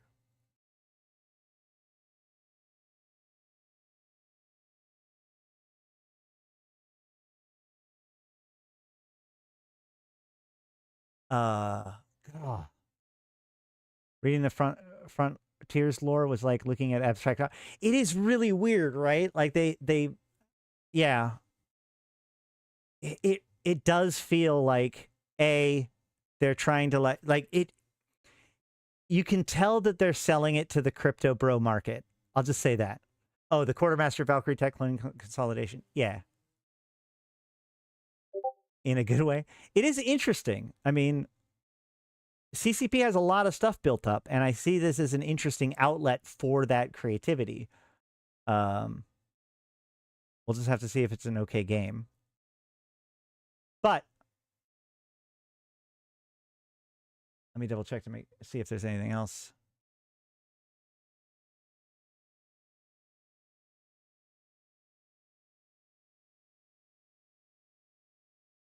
Oh, Hobo Leaks. Oh, right. Yes. There was a thing. There's one last thing. There is one last thing. This is kind of a big deal. But I more want to update you guys a little bit about the Horizon sites, the ones that are inside of the 4 systems that are adjacent to Zarzak. So one thing that's worth noting is that there are these 2 entities, these 2 things. There's Tau decay resonance and muon cosmic resonance. Okay, now the third thing that was here was when these things were put in together, it was 3 things: placeholder A, electron spin resonance, and then placeholder C. So those are the 3 resonances. If you remember, the electron spin resonances were the things that were dropping from the phishing event, right? It was one of the things that you could get from the phishing that wasn't worth anything, and people were kind of curious about it. Now we know what it's about, right? So as you go through the site, there are a certain number of waves that pass. At certain checkpoints, at certain waves, a box appears. And you're supposed to put one of these 3 resonances in the box, depending on which turn it is, right? I think it goes Tau, then Electron, then Muon, but I'm not 100% sure. But if you put the correct one at the correct time, that's what spawns the Drifter Officer for the officer mods. Now, what's really kind of interesting about this is the fact that while electron resonance the electron resonance ones can be gotten from both sites, it would appear. It does appear as if, for the most part, tau decay resonances only spawn in the nullsec systems, the two nullsec systems, and muon cosmic resonances spawn in the lowsec systems. Most of this I got from both Dutch Gunner and Nth Dimensional's video on the subjects. And so in order to maximize your amount of stuff you have to be farming both the nullsec and the lowsec side. Remember, there is still an emanation lock, so you can't actually move from one side to the other as an individual. You could have meet in the middle at the fulcrum and trade, right? Like a group that's farming in GTAC-O could bring their stuff to the fulcrum and trade it with someone who's doing stuff in Turner, and then both take their stuff out to their side, and then they get all three chances. But there is a certain amount of coordination to that, which I think is really interesting, because that means that there's a very unusual amount of design that's going into this game, or to this event, that's for a very select group of people, right? There aren't very many groups or individuals that are running these sites. It's very dangerous. It requires high-end equipment in dangerous areas with people wanting to disrupt you. So it is still going on, and there are people running them. But I just felt like sharing that kind of information with you guys because it is interesting to me, and maybe it'll be valuable later. I don't know necessarily if there's something important about the different resonances, but that is what I got. So I think I'm going to go now. I won't be here tomorrow because it's Wednesday, but I should be back on Thursday. We'll see if there's any news to talk about, or just do some stuff. I don't know. But I do have a new video out, which is the new news from last week, plus information about the rifts, the event sites that are going on. I did add some video footage to that and edited it up, so I hope you guys like it. Most people don't do even 40% of the game. I certainly don't. I just stick to what I enjoy. That's true. That's a very good point. And a lot of people say that, especially when it comes to like new players and whether or not it's worth joining into Eve. It's like, yeah, you're never going to learn everything about Eve. Don't give up that fact.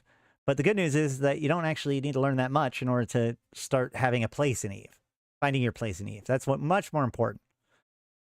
But I've been Ashtarothi. I've been playing this game since 2010, talking about it since 2012, and I'm here to even the context for you, my fellow Imperians. Thank you guys so much for coming. Thank you for checking out the stream, liking, commenting, subscribing, checking out my merch like this awesome t-shirt or mug, all of that stuff. You're very welcome. And of course, thank you to Stoic and Punch and all of those others that give support. Share my videos around. Check out, I've got the training videos. There's lore videos. People have been checking those out because apparently people didn't realize I had a lot of content, over 700 videos. I hope you enjoy all that. I appreciate it. Yes, I definitely want to make like a tighter version of them, or I've been meaning to do like a segment on like just turrets or whatever, but I'm glad that they're useful to you. And if you have any suggestions for me, hit me up on my Discord, or just hop on in, say hi, flag yourself as interested in YouTube, get alerts, notifications, or come on and join us in the Convocation of Empyreans. We help maximize player engagement with EVE Online. We've got moon mining, we've got free ship programs, we've got buyback programs, we've got ideas for you. So all that said, thank you guys so much.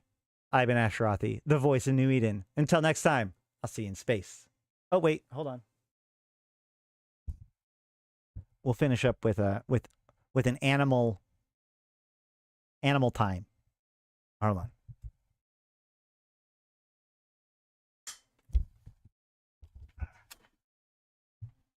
Where's the puppy?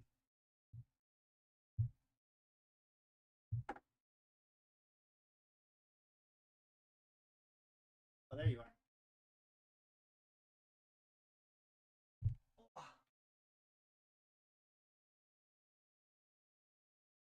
Oh. Oh. So once again, this is Zoria. She's awesome. She's called Zoria because she's got a little triangle on the back of her neck. She goes to the vet today, so this is the last time you'll see her trusting me, you know, intrinsically. We call her Zoe for short. And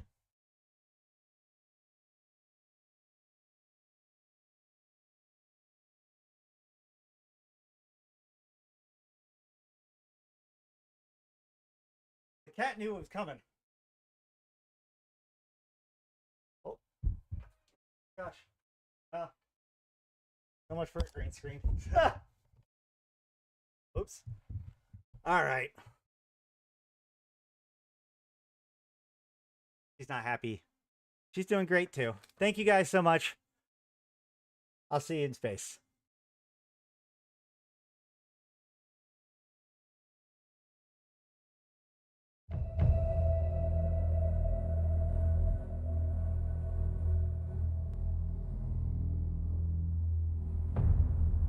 Like the stream for the guineas.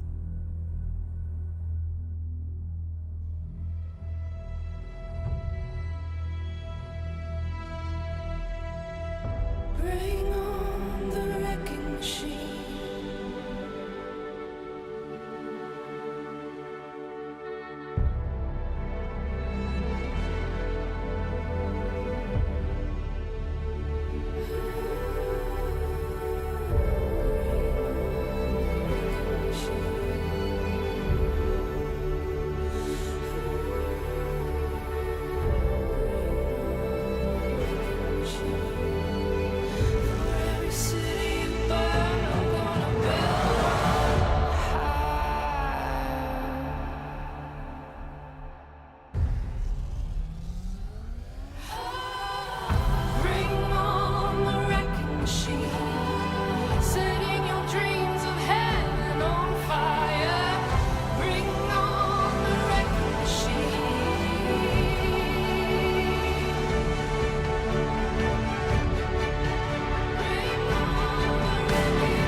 For every city